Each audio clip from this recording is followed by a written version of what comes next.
Hola, es un gran placer estar con ustedes en la cuarta jornada internacional de Clerodermia. Soy el doctor Percival Sampaio Barros de la Universidad de São Paulo en Brasil y voy a conversar con ustedes sobre los avances en el tratamiento de la esclerosis sistémica. Para facilitar la comprensión de los varios tópicos de mi charla, preferí dividirla en tópicos. Y vamos a tener una visión general de la esclerosis sistémica. Es una enfermedad, como se dice el propio nombre, sistémica, que afecta varios sistemas, varios órganos, y siempre acometiendo piel y los vasos, causando heridas. A partir de esta situación vamos a tener un amplio número de distintas manifestaciones. Estas manifestaciones ligadas a la fibrosis con las alteraciones vasculares y las alteraciones inmunológicas van a llevar a un compromiso de piel. Muchas veces tenemos la esclerosis sistémica limitada que afecta cabeza y las extremidades de manos y pies, la forma difusa que puede afectar todo el cuerpo y un grupo de cerca de 10% sin escleroderma, sin espesamiento de la piel. Es importante que en cada situación un número variado de distintas células de la inmunidad va a estar involucrado. Por eso que distintos órganos muchas veces requieren distintos tratamientos. Y lo mismo se puede decir en distintas fases del compromiso sistémico, porque las células que regen, que coordinan el acometimiento temprano son distintas de las células que coordinan el compromiso tardío. Por eso que es muy importante el tratamiento personalizado va a ser la expresión génica de los pacientes. Y junto con todo esto, la historia natural de la esclerosis sistémica, que se empieza muchas veces con el compromiso vascular, el fenómeno de Raynaud, y va a evoluir con las úlceras de piel, con los puffy fingers, los espesamientos solamente de los dedos, y el compromiso de dos vísceras, principalmente esófago y pulmones con la fibrosis pulmonar. Varias recomendaciones del tratamiento existen. La última recomendación internacional, que es de EULAR, el Grupo Europeo, es de 2017, va a hacer una nueva recomendación en este año, en el segundo semestre. Y también vamos a tener las recomendaciones brasileñas del diagnóstico y tratamiento de la esclerosis sistémica, que voy a discutir un poco con ustedes. A partir de este conocimiento de la naturaleza sistémica de los múltiples órganos, de las distintas asignaturas celulares y de los distintos compromisos cutáneos, vamos a discutir los 5 principales acometimientos de la esclerodermia y sus avances. Comenzando por el espesamiento de la piel, este trabajo con 700 pacientes internacionales, lo cual participamos, nos muestra de una manera importante que el compromiso difuso de la piel se establece en los primeros 2 años. Por eso que es muy importante que se trate el paciente en estos 2 primeros años. Lembrando que los hombres y los pacientes con autoanticuerpos anti-SCL70 y anti-RNA polimerasa 3 son los de peor pronóstico. A partir del compromiso cutáneo y principalmente del compromiso cutáneo más extenso, sabemos que el tratamiento preferencial es el metotrexato y en los casos más difusos el micofenolato o la ciclofosfamida. ¿Y cuáles serían los avances en los casos más difíciles? Primeramente, el rituximab, el anticuerpo monoclonal CD20. Los trabajos japoneses han mostrado una mejoría muy significativa con el tratamiento a largo plazo de los pacientes esclerodérmicos, tanto en la piel cuanto en los pulmones. Por eso el rituximab es oficialmente liberado en Japón, pero aún no está en varios otros países, especialmente en América Latina. Y claro, la inyección de tejido adiposo autólogo del mismo paciente, que se puede ser hecha principalmente para la mejoría de las manos y de la fase, especialmente la boca. El trabajo internacional randomizado no mostró una mejoría muy significativa, pero lo que observamos es que muchos pacientes pueden tener una mejoría sustancial y se está evaluando cuáles son los pacientes que van a tener un real beneficio de ese tratamiento. Saliendo del espesamiento de la piel, vamos a hablar del vascular. Los fenómenos de Raynaud que afecta prácticamente todos los pacientes y las úlceras digitales muy dolorosas y algunas veces recurrentes. Al contrario del espesamiento de la piel que se instala en los 2 primeros años y tiende a asumir un plató, el compromiso vascular tiene el costumbre de ser siempre, muchas veces progresivo. Por eso que los pacientes esclerodérmicos muchas veces toman los vasodilatadores por toda su vida. Lembrando que los pacientes con anti-SCL70 tienen un peor pronóstico. El tratamiento del fenómeno de Raynaud tiene principalmente los bloqueadores de canales de calcio, como la nifedipina y el lirtiazem.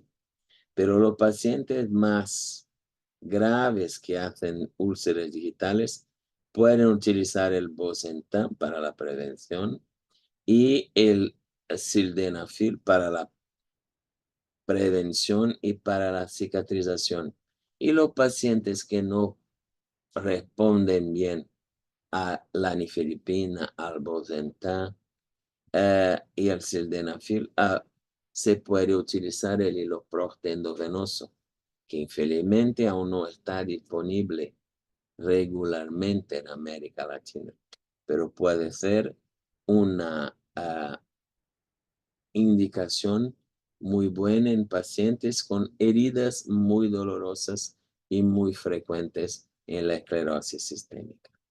Y claro, también y en nuestras recomendaciones lo ponemos la posibilidad de la inyección de tejido adiposo para las úlceras refractarias y recurrentes que no tienen una buena respuesta a los tratamientos medicamentosos.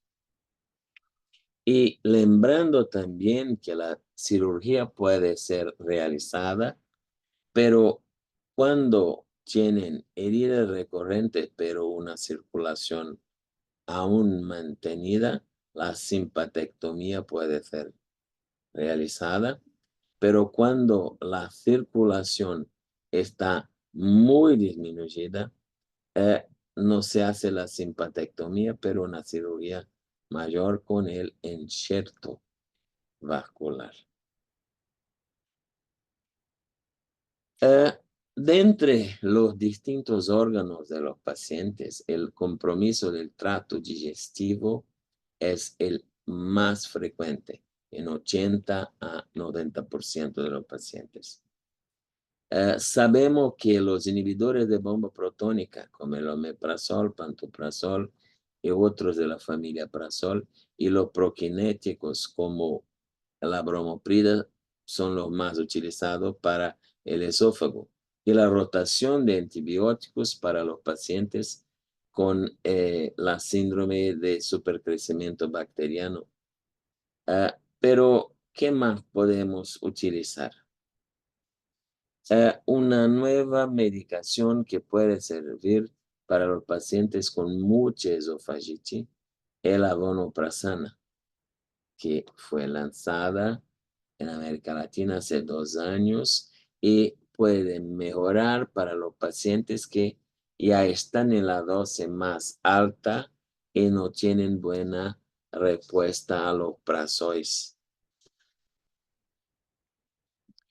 También la cirugía laparoscópica algunas veces es hecha en pacientes esclerodérmicos, lembrando que la fundoplicatura solamente puede ser hecha en pacientes que tienen, mientras una reducción de motilidad no sea una reducción completa, porque los pacientes con completa aperistalsis, que no tienen más movimiento, deben hacer una cirugía más larga, el bypass gástrico de Ipsilon de Roux, que es una cirugía mayor que se hace en los casos de aperistalsis y donde no se hace más la fundoplicatura.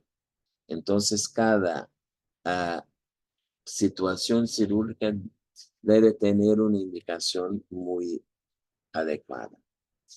El prucaloprib puede ser interesante en los pacientes con constipación intestinal y su uso 2 miligramos por día puede mejorar el número de evacuaciones, el reflujo y el empachamiento postprandial en pacientes específicos.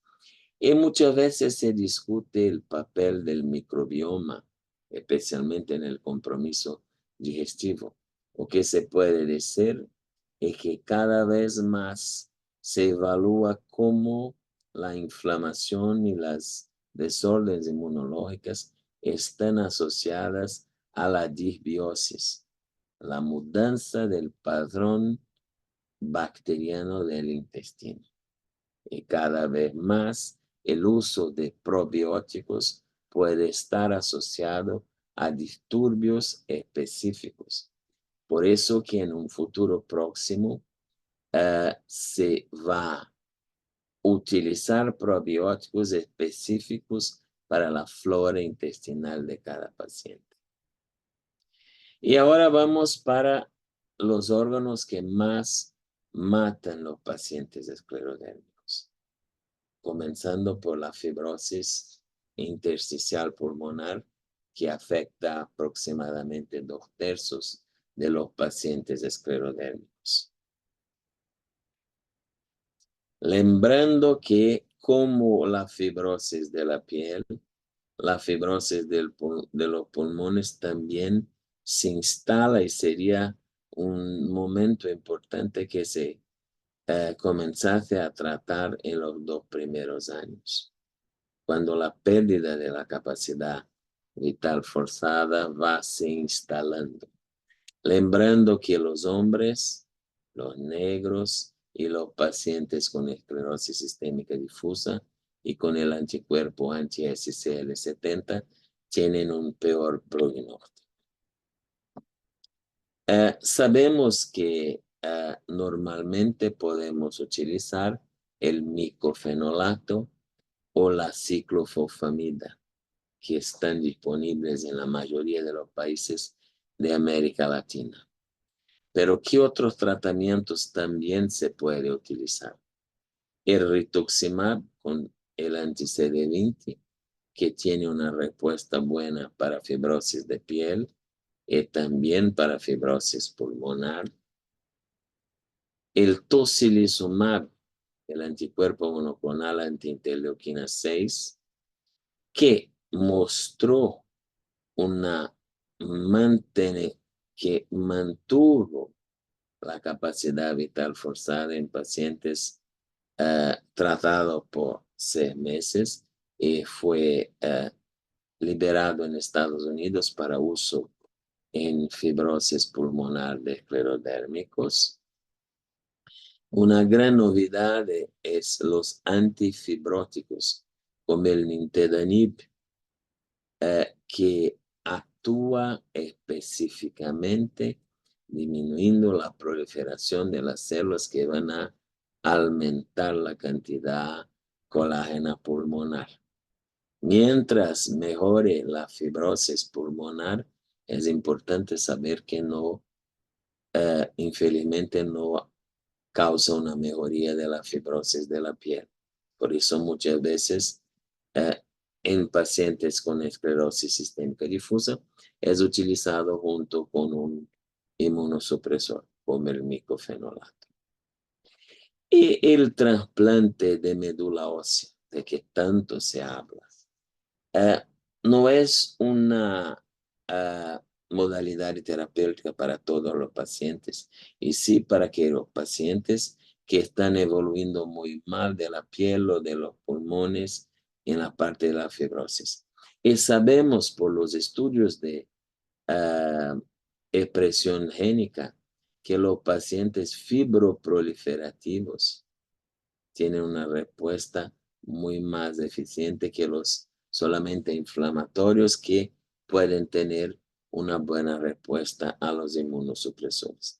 Por eso cada vez más los pacientes con trasplante de médula ósea van a tener marcadores específicos y una identidad génica que puede estar asociada a una mejor respuesta. Muestro a ustedes este interesante trabajo reciente de los holandeses, siguiendo 93 pacientes, evaluando la sobrevida libre de otros eventos, que fue de 78% en 5 años y hasta de 66% en 15 años. Son pacientes que estaban extremadamente mal y que se pueden tener una mejoría de calidad de vida desde que tengan una indicación precisa y que se haga el procedimiento en la ventana de oportunidad adecuada para los pacientes. La gran esperanza de tratamiento, la más importante de todos, es la terapia celular. La terapia con CAR T-cells, que tuvo un resultado muy interesante en algunos pocos pacientes y que se va a empezar en el mundo todo un gran estudio para evaluación, principalmente en los pacientes con esclerosis difusa y que pueden tener una evolución más tormentosa. Esta es una de las grandes avances en el tratamiento y vamos a torcer para que tenga una respuesta muy eficaz en los casos graves. Y los trasplantes de pulmones que parecían imposibles para los esclerodérmicos y que se comienzan a hacer hechos. Les muestro este trabajo con 90 trasplantes en 14 centros en Europa, con una sobrevida de 1 año de 81% y de 5 años de 61%. En la Universidad de São Paulo ya tenemos en los últimos, después de la pandemia, 3 pacientes con una respuesta muy buena. Pacientes que estaban completamente limitados, que pasaron a tener una calidad de vida muy buena, pero es un procedimiento que no se puede hacer en todos los pacientes. Los pacientes precisan ser muy bien evaluados para la selección. Y para finalizar, vamos a hablar de la hipertensión pulmonar. Cuando se habla en hipertensión pulmonar en esclerosis sistémica, es importante que el paciente haga el cateterismo cardíaco siempre. ¿Por qué? Porque en esclerosis sistémica podemos tener los 5 tipos de hipertensión pulmonar. La hipertensión pulmonar arterial, algunos casos por falencia cardíaca, algunos casos por fibrosis pulmonar y algunos más pocos por tromboembolismo pulmonar o situaciones multifactoriales hasta falencia renal crónica en crisis esclerodérmica. Entonces es importante que a partir de un cateterismo muy bien hecho, que se evalúa el tipo de hipertensión pulmonar, se puede hacer el tratamiento, el diagnóstico adecuado. Y el tratamiento se va a envasar en los guidelines del Colegio Europeo de Cardiología y Neumología. Un inmenso protocolo de evaluación que muestra a los pacientes que se va a utilizar monoterapia y los pacientes en que se va a utilizar a terapia combinada con hasta 3 o 4 diferentes drogas en los pacientes que tienen marcadores de peor pronóstico. Dentro de todo esto que conversé con ustedes, o que es más importante lembrar es, esclerosis sistémica es una enfermedad con muchas caras y el tratamiento va a depender de la forma clínica, de los órganos envolvidos, del tiempo de la enfermedad. Hay un tiempo que cada manifestación puede ser mejor tratada y muchas veces diferentes compromisos van a necesitar diferentes tratamientos.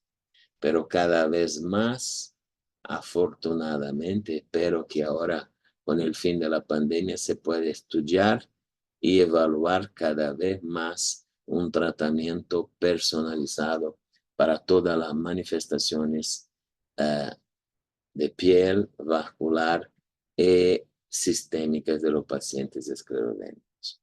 Muchas gracias por su atención.